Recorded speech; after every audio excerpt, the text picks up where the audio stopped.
Let's do it, baby. This is where the fun begins. So, roughly in the same period in November, both the PS5 and the Xbox Series X and S are launching. So, I figured it would be fun to kind of talk about some of the launch titles, the launch exclusives. This is not really to start a fight or anything like that. You know, on this channel, I'm interested just about talking about fun stuff that interests me. So, I kind of want to prove a point with this, and just keep note that I'm not treating this like fantasy football. I'm not going to chalk them up one by one and compare them.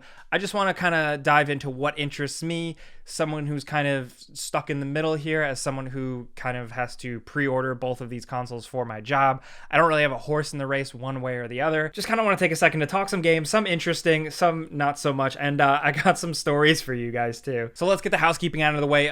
Both consoles are, of course, getting a lot of third-party games, most notably Call of Duty, Black Ops, Cold War, Immortals, Phoenix Rising, the NBA 2K games, Outriders, also the Avengers is getting a next generation version, Watch Dogs Legion is on both consoles, and Assassin's Creed Valhalla is on both consoles. These are, of course, aren't all of them. These are the main ones, the ones that interest me and may interest some of you guys. You know, these are decent. If you do have the consoles and you have this machine, you can play these on them as next gen versions. In all honesty, of these games that are available day one on the multiple platforms, I see myself diving into AC Valhalla the most. You know, it's a big time sink. I broke the last gen in with playing a bunch of AC, so I'm just going to continue that trend, I guess. But then let's dive into like what they kind of at least have on their own. So we'll start with the PlayStation 5. The PlayStation 5, of course, has Spider-Man, Miles Morales. This is also going to be a PS4 title, so there's that. The stakes aren't super high or anything like that, but this is a game, of course, I'm very much looking forward to as a diehard Mega Spider-Man fan and a super fanboy of the Insomniac Spider-Man game. You guys know I'm pretty much all in for this one day one. Then we have Bugsnax, which this is gonna be like, I don't think Twitter is gonna be happy about this, but I don't care about this game, man. I'm trying. I'm really trying. I don't get it. It's quirky. It's cute. Am I soulless? Is there something wrong with me? I will say, though, I'm being a snob. Their last game, Octodad, was really cool, though. I know some people are going to make fun of me for this because, like, I'm not interested in that, but Destruction All-Stars is a PS5 game that I actually think looks like a lot of fun. It's like a Destruction Derby type of car game. It seems like you can pop out of your cars and run around. Destruction ensues, hence the title. I don't really know too much about it. Haven't seen too much about it. Honestly, that's fine. I might jump into this day one as just like another game I grab on the pile and try it out because, hey, why not? Looks like a good time. And they don't make a lot of games that look like that. Sackboy, A Big Adventure is the word Sackboy and then like the word big next to it. That always throws me off. Sorry. This is a little Big Planet themed platformer with some creativity stuff in it. Cool. All right. I would kind of chalk that up with Astro's Playroom, which is another thing that's more of like a cutesy thing that I don't see myself playing around with too much, maybe diving in and experimenting with. That's really it. Nothing really to like make you run out and buy a console, right? Dirt 5 is releasing on other platforms, but it is dropping day one on PS5. That is cool. I do like racing games, and I'm happy to at least have one here on a next-gen console like this. Then, of course, there's Demon's Souls, which looks absolutely insane. Like, straight up, I want Bluepoint to remake every game. And then there's Godfall. I want to hear from some of you guys in the comments, because, like, I'm trying with this one. I can't get excited about it.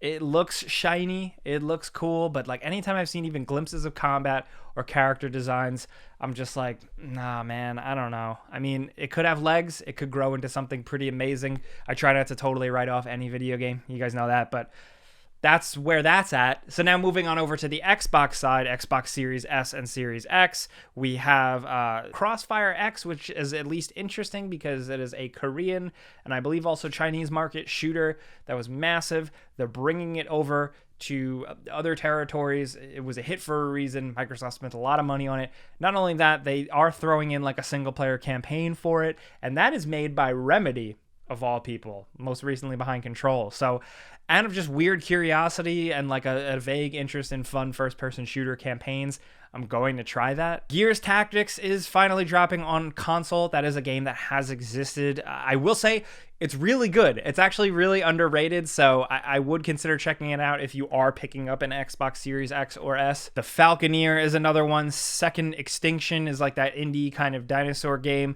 Then there is The Medium, which looks super dope. Super big horror fan, survival horror fan. So I am 110% in for that immediately. That might not actually make it to launch though, we can't tell for sure. And also, Yakuza Like a Dragon. This has timed next-gen exclusivity, so you can still play Yakuza Like a Dragon, but if you want to play it on a next-gen console, Xbox, the next Xbox is where you're going to be playing it. So as someone who loves that series and has vouched for that series many times before, and I'm really looking forward to this one because it's like different, I am very excited to get my hands on that. So those are, I think, the standout interesting things. Unless I'm missing anything, I'm getting this list via GameSpot. So if they screw me over, thanks, guys. Those are the things that have been interesting me, kind of keeping my eye on. I see myself essentially spending more time playing Spider-Man and Demon's Souls on PlayStation 5, while on Xbox, I see myself just kind of kicking around Yakuza and also playing with the backwards compatible type of things and the Game Pass type of things on Series X. As long as pre-orders don't screw me over, which they very well could be. But if you notice something, or if you notice my overall tone, like, of all these games, like, I'm not losing my mind here. I'm not tripping over myself. And that's because story time, buckle up, hang on for a second, bear with me. So the PlayStation 4, I remember getting a PlayStation 4 on release day, and there was some things on there, right?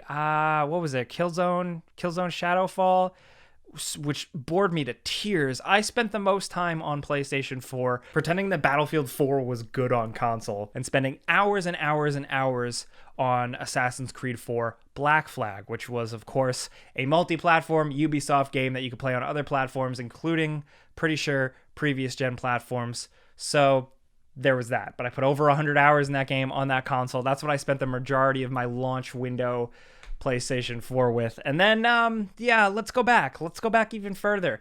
Let's go back to the Xbox 360. So I had one pre-ordered, I had it all paid off, all my lunch money or whatever the hell, and I got a phone call from my local GameStop manager like the day before, and he was like, hey, we don't have inventory, dude, for this. So he called me dude because he knows me, obviously. I went there a lot like a loser. He was like, hey, we don't have inventory, we're not going to have an Xbox 360 for you on launch.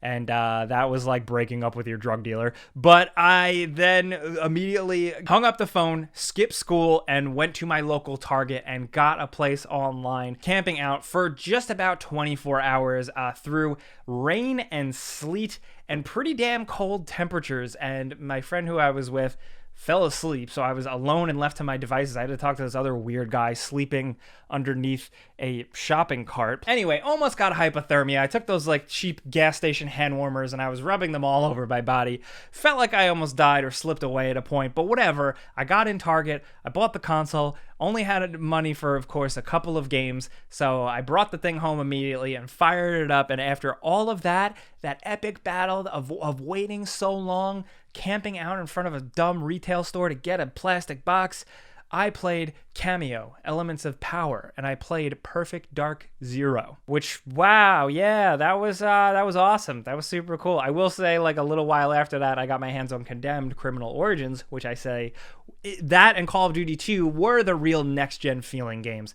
100%, full stop, but Cameo, Elements of Power, and Perfect Dark Zero, that sucked, man. They were not very good. So by these long-winded stories, the point I'm trying to make, which is pretty obvious, is that a lot of the time, the launch consoles aren't worth it. Like, I'm not telling you guys, like, guys, the Xbox One Series X is epic. You guys gotta go out and get it. Or, guys, the PlayStation 5 is a game changer. You need it immediately. Like, I'm not doing that stuff because I would be lying. I don't think anything is worth running out, especially with a lot of these games being the previous gen. For me, I don't see any screaming killer app out there unless you're like a major Demon's Souls fan. I don't want anyone to make you feel bad for waiting or deciding to get a PC or saying, you know what, I'm going to wait until God of War Ragnarok comes out, then I'll get a PlayStation 5. Like, I don't think you're going to be missing out on too many experiences here. And also with that, like, you look at a launch lineup and like you see one might be better than the other or vice versa. That doesn't mean that the other one is just going to fail miserably. It's gonna flop, dude. The PS5 Dude, the Xbox, are you serious? They're gonna go down. It doesn't work like that. Like, it never works like that. You might not like it, but either console, whichever one you think may have the weaker lineup, will over time probably get much better and become a valuable plastic box to have. Launch lineups kind of suck ass, at least they have for the last 2 generations, because honestly, they're putting some chips in it, of course, but they're not putting all the chips in it because they know that suckers like me and probably some of you are going to buy it. The early adopters. It's the same thing like when you're an early adopter and you buy a phone. I bought the Galaxy Fold 2 like an idiot, and a lot of apps don't work on it, and they knew I was willing to put up with that because I'm also the type of person to buy a weird folding phone. I'm just making fun of myself. Some people have asked, if you are interested, let me know if you do want to hear me talk about a foldy phone in a video, because that'd be fun. I want to be a tech YouTuber. I'm not saying it justifies it, like the console's having a weak lineup. If you don't like the lineups, you can wait. And like I'm saying, don't feel like you're missing out, but also don't feel bad. Good things come in time, and good things come to those who wait. Like, for example, maybe you wait a couple months to buy a PlayStation 5, and then they come out with a black one, and you wanted a black one, now you got it. Plus, the longer you wait, the more games you'll have to play. That's it. I feel like I've gone on far too long. This topic is really interesting, and I do want to talk about it more. So let me know what you guys think in the comments. Straight up, if you're doing like console war fanboying, being mean to other people in the comments, I'm probably going to ignore your comment, but I do want to hear your insight on the lineup and what console has you more intrigued. If you're a PC player and you're just looking down from the mountaintop, which one interests you more? Whoever you are, whatever type of consumer you are, stuff like that, whatever type of fan you are, I want to hear from you. Let's talk. Thank you for listening to me ramble about this stuff. This was kind of fun to talk through because I haven't actually sat down, even at my day job at GameRex, I haven't stopped and looked at what's available on a piece of paper. So thanks for listening. But you guys probably know clicking the like button does legitimately help me. So thank you. I appreciate that. I'm Jake Baldino. Thanks for watching. You can subscribe because video games and pizza's on me.